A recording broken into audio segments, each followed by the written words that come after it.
बोलो सत्यनारायण भगवान की जय। सत्यनारायण व्रत कथा प्रथम अध्याय।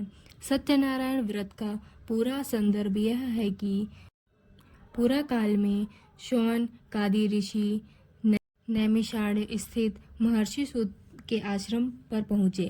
ऋषिगण महर्षि सूत से प्रश्न करते हैं कि लौकिक कष्ट मुक्ति, सांसारिक सुख समृद्धि एवं पारलौकिक लक्ष्य की सिद्धि के लिए सरल उपाय क्या है। महर्षि सूत शौनकादि ऋषियों को बताते हैं कि ऐसा ही प्रश्न नारद जी ने भगवान विष्णु से किया था। भगवान विष्णु ने नारद जी को बताया कि लौकिक क्लेश मुक्ति, सांसारिक सुख समृद्धि एवं पारलौकिक लक्ष्य सिद्धि के लिए एक ही राजमार्ग है, वह है सत्यनारायण व्रत। सत्यनारायण का अर्थ है सत्याचार, सत्याग्रह, सत्यनिष्ठा। संसार में सुख समृद्धि की प्राप्ति सत्याचरण द्वारा ही संभव है। सत्य ही ईश्वर है। सत्याचरण का अर्थ है ईश्वर आराधन, भगत्व, पूजा। कथा का प्रारंभ सूत जी द्वारा कथा सुनाने से होता है। नारद जी भगवान श्री विष्णु के पास जाकर उनकी स्तुति करते हैं।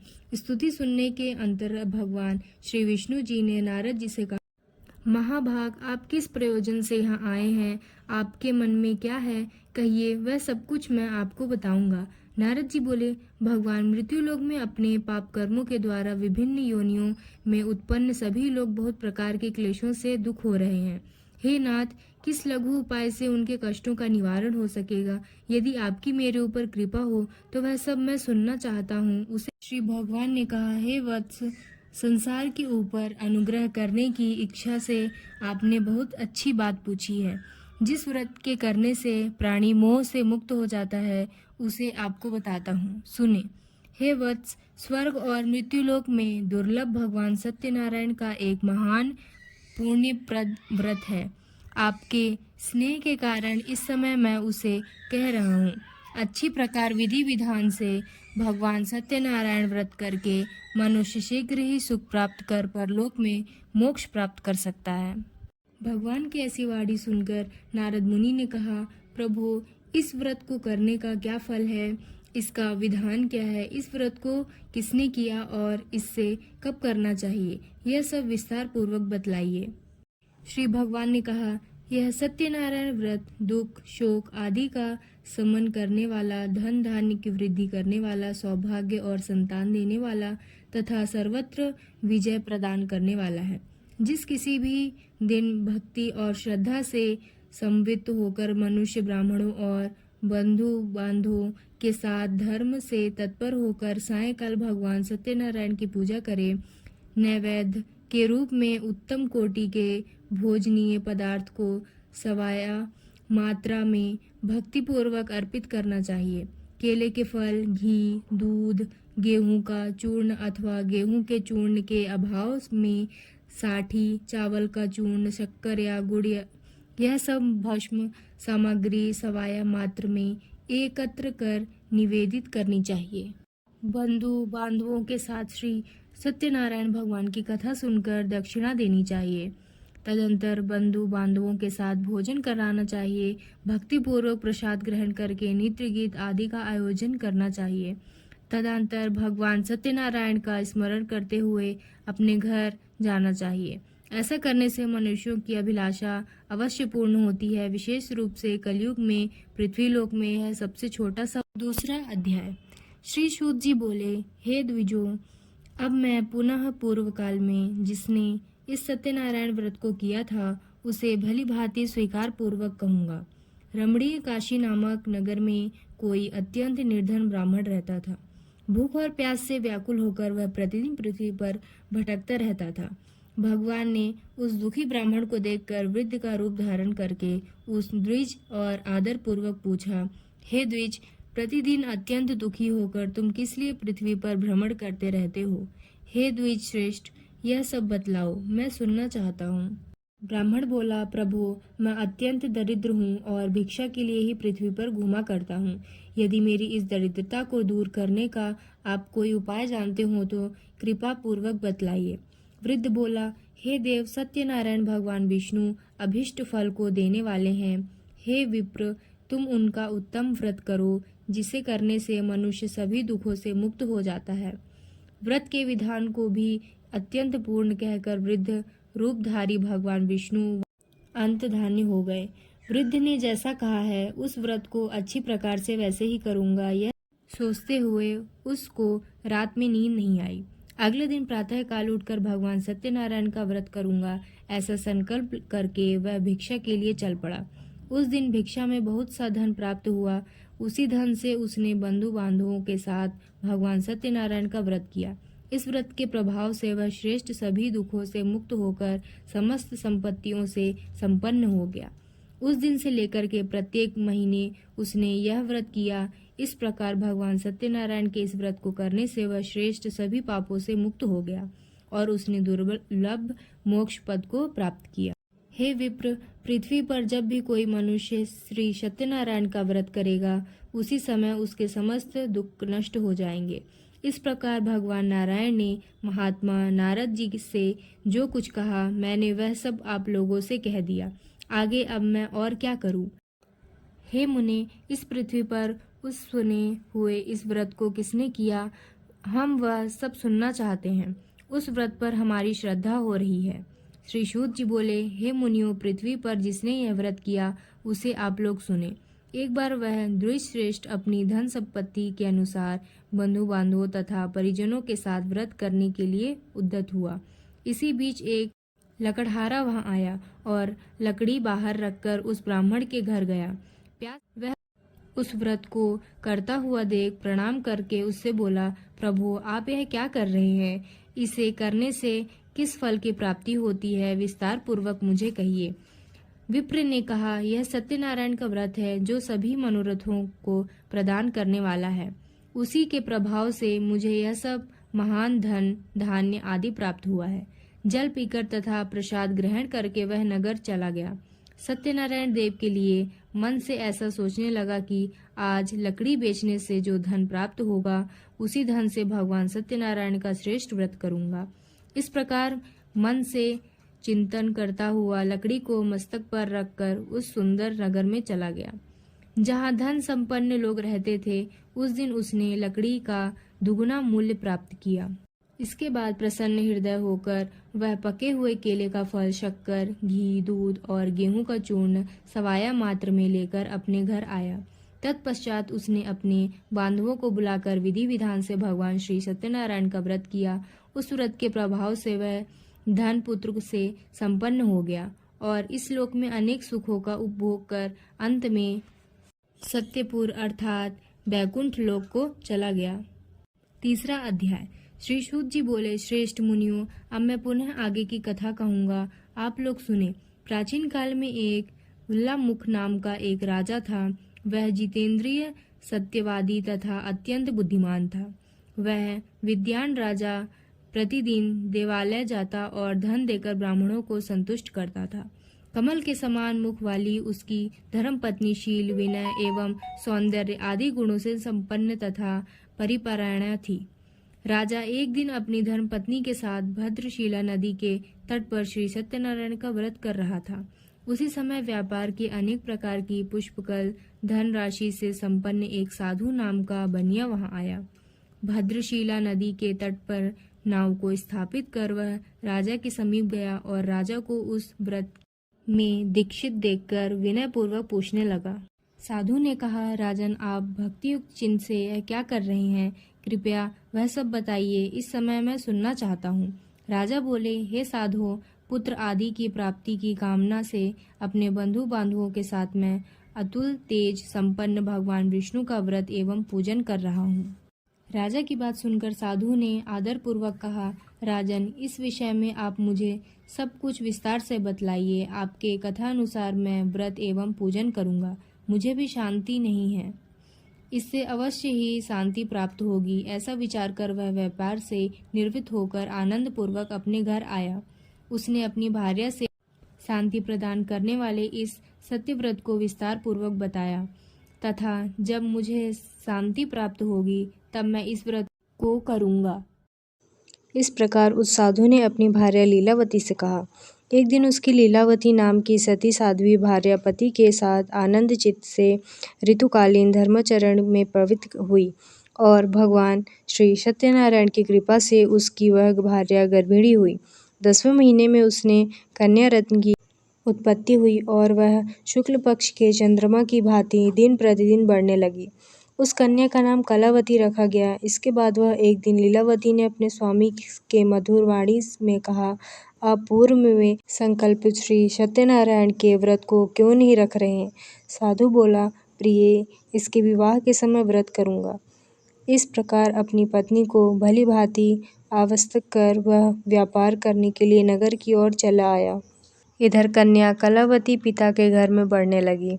तदंतर धर्मज्ञ साधु ने नगर में सखियों के साथ क्रीड़ा करती हुई अपनी कन्या को विवाह योग्य देखकर आपस में मंत्रणा करके कन्या विवाह के लिए श्रेष्ठ वर का अन्वेषण करो, ऐसा दूत से कहकर शीघ्र ही उसे भेज दिया।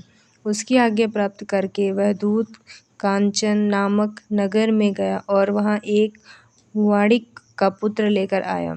उस साधु ने उस वाणिक के पुत्र को सुंदर और गुणों से संपन्न देखकर अपनी जाति के लोगों तथा बंधु बांधवों के साथ संतुष्ट चित्त हो विधि विधान से वणिकपुर के साथ में कन्या का दान कर दिया। उस समय वह साधु बनिया दुर्भाग्यवश भगवान सत्यनारायण का वह उत्तम व्रत करना भूल गया।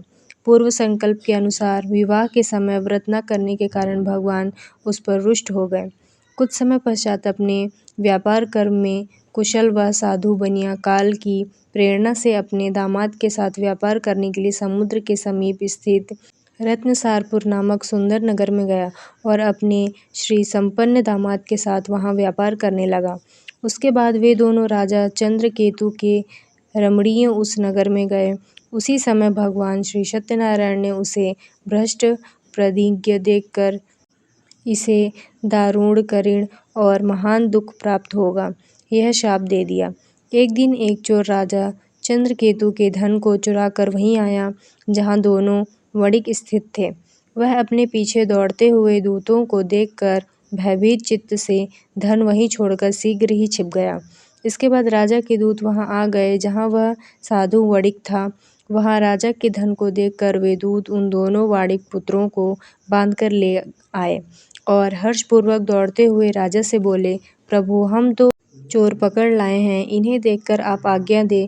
राजा की आज्ञा से दोनों शीघ्र ही दृढ़तापूर्वक बांधकर बिना विचार किए महान कारागार में डाल दिए गए। भगवान सत्यदेव की माया से किसी ने उन दोनों की बात नहीं सुनी और राजा चंद्रकेतु ने उस दोनों का धन भी ले लिया। भगवान के शाप से वणिक के घर में उसकी भार्या भी अत्यंत दुखित हो गई और उनके घर में सारा का सारा जो धन था वह चोर ने चुरा लिया।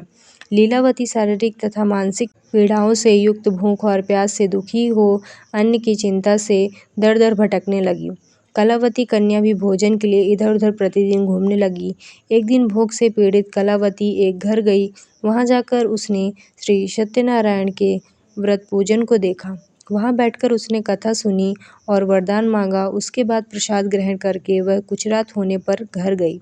माता ने कलावती कन्या से प्रेम पूर्वक पूछा, पुत्री, रात में तू कहाँ रुक गई थी? तुम्हारे मन में क्या है? कलावती कन्या ने तुरंत माता से कहा, माँ, मैंने एक घर में मनोरथ प्रदान करने वाला व्रत देखा है।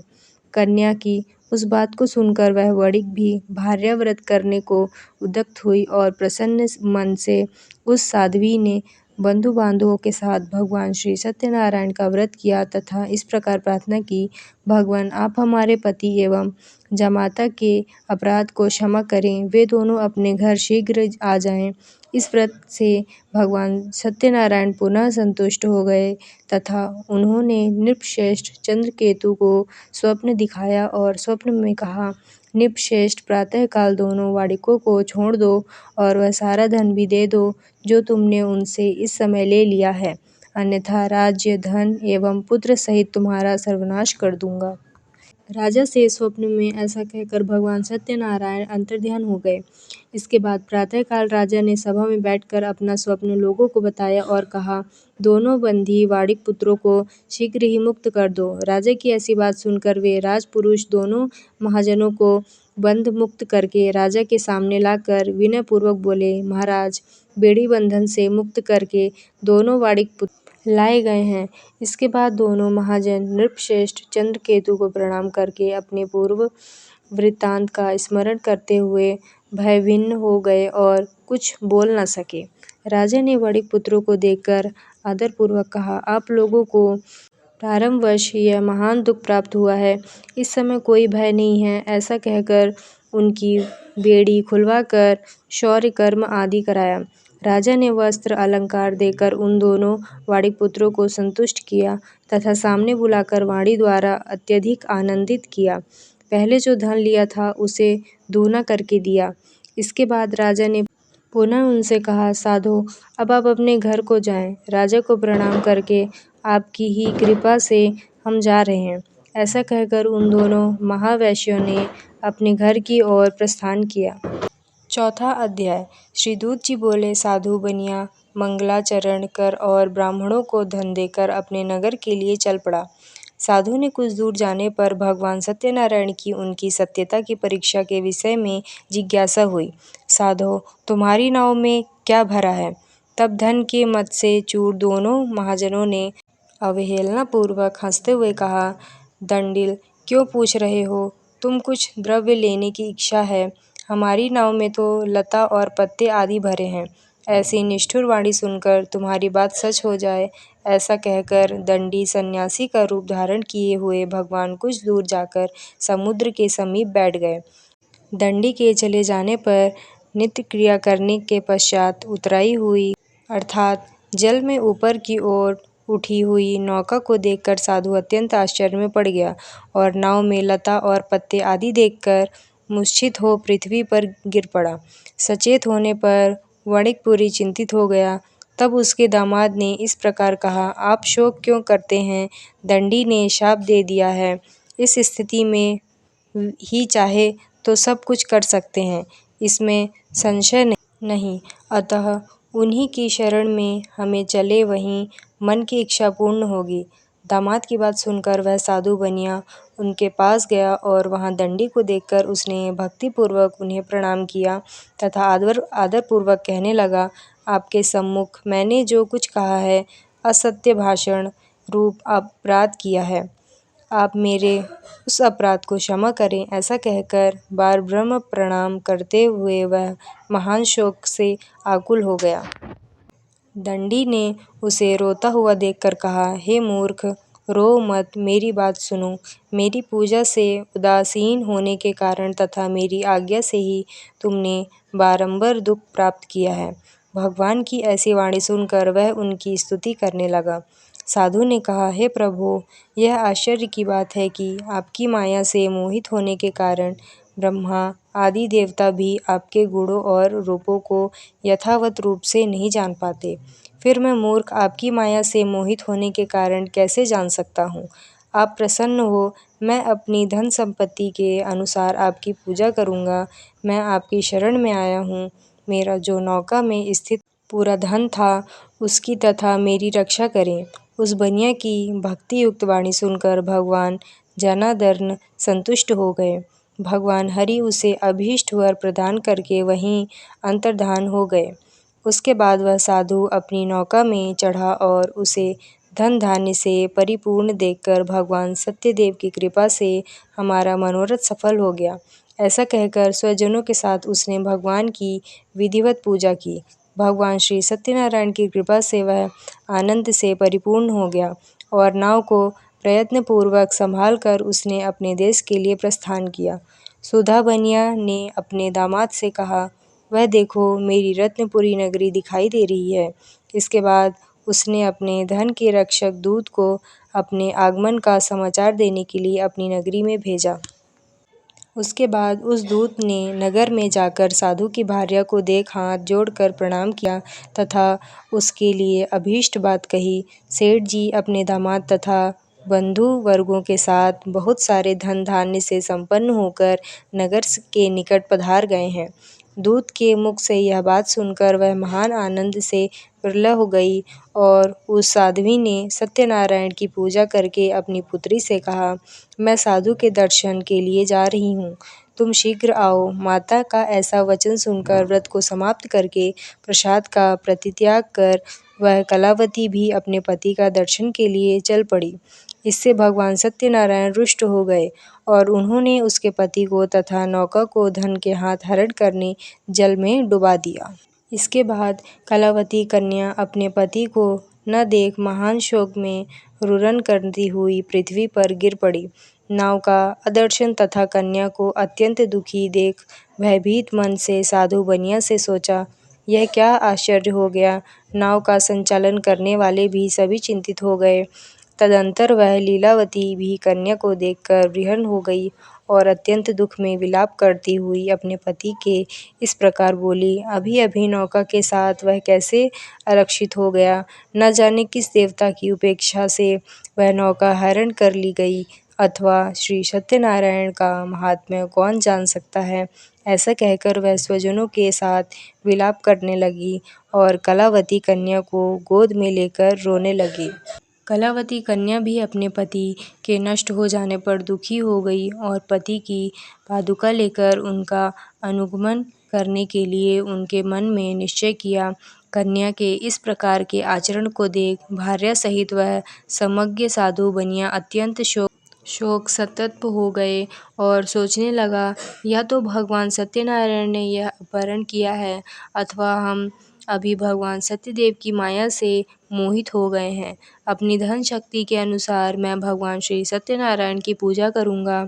सभी को बुलाकर इस प्रकार कहकर उसने अपने मन में इच्छा प्रकट की और बारंबार भगवान सत्यदेव को दंडवत प्रणाम किया।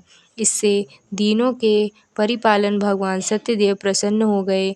भक्त वत्सल्य भगवान ने कृपा पूर्वक कहा, तुम्हारी कन्या प्रसाद छोड़कर अपने पति को देखने चली आई थी। निश्चय ही इसी कारण उसका पति अदृश्य हो गया है। यदि घर जाकर प्रसाद ग्रहण करके वह पुनः आए तो वह साधु बनिया तुम्हारी पुत्र पुत्री को प्राप्त करेगा, इसमें संशय नहीं। कन्या कलावती भी आकाश मंडल से ऐसी वाणी सुनकर शीघ्र ही घर गई और उसने प्रसाद ग्रहण किया। पुनः आकर स्वजनों के साथ अपने पति को देखा। तब कलावती कन्या ने अपने पिता से कहा, अब तो घर चलें, विलंब क्यों कर रहे हैं। कन्या की यह बात सुनकर वणिक पुत्र संतुष्ट हो गया और विधि विधान से भगवान सत्यनारायण का पूजन करके धन तथा बंधु बांधवों के साथ अपने घर गया। तदंतर पूर्णिमा तथा संक्रांति पर्वों पर भगवान सत्यनारायण का पूजन करके हुए इस लोक में सुख भोग कर अंत में वह सत्यपुर अर्थात वैकुंठ लोक को चला गया।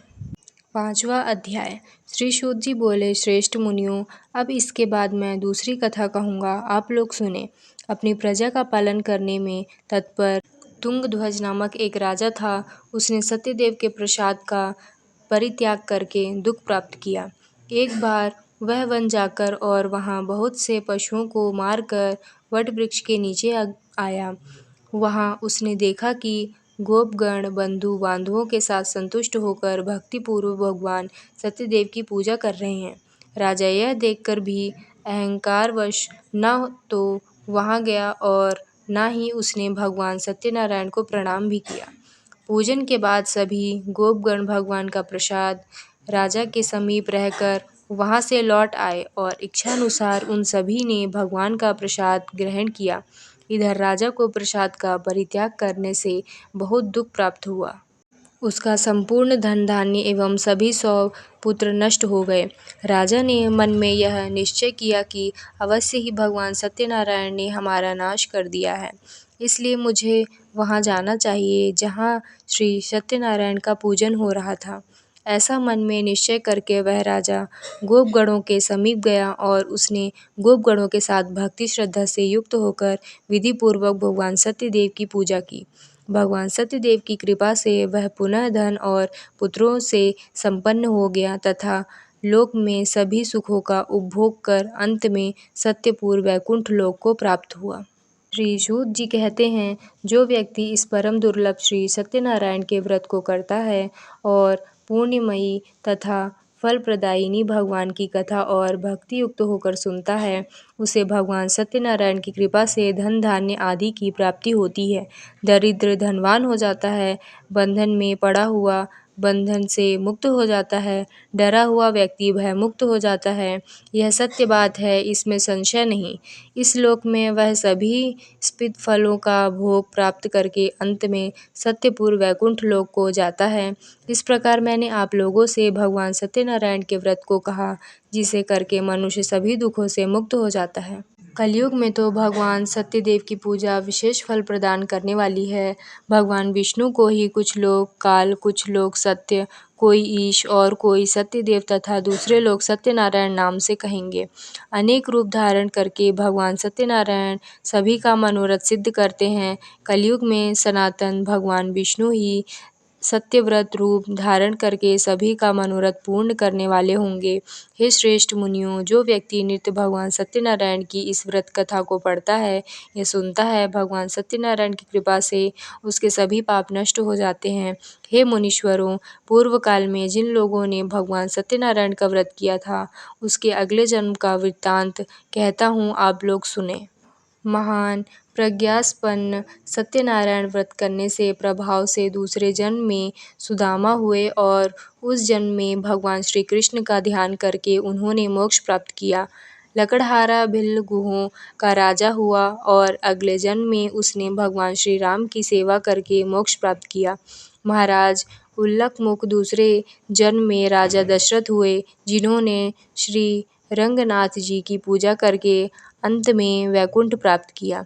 इसी प्रकार धार्मिक और सत्यवती साधु पिछले जन्म के सत्यव्रत के प्रभाव से दूसरे जन्म में मनोरध्वज नामक राजा हुआ। उसने आरे से चीर कर अपने पुत्र की आधी देह भगवान विष्णु को अर्पित करके मोक्ष प्राप्त किया। महाराज तुंगध्वज जन्मांतर में स्वयंभू मनु हुए और भगवत संबंधी संपूर्ण कार्यों का अनुष्ठान करके वैकुंठ लोक को प्राप्त हुए। जो गोपगण थे, वे सब जन्मांतर में ब्रज मंडल में निवास करने वाले गोप हुए और सभी राक्षसों का संहार करके उन्होंने भी भगवान का श्रावत धाम गोलोक प्राप्त किया। इस प्रकार श्री स्कंद पुराण के अंतर्गत रेवा खंड में श्री सत्यनारायण व्रत कथा यहाँ 5वां अध्याय पूर्ण हुआ। तो बोलो सत्यनारायण भगवान की जय।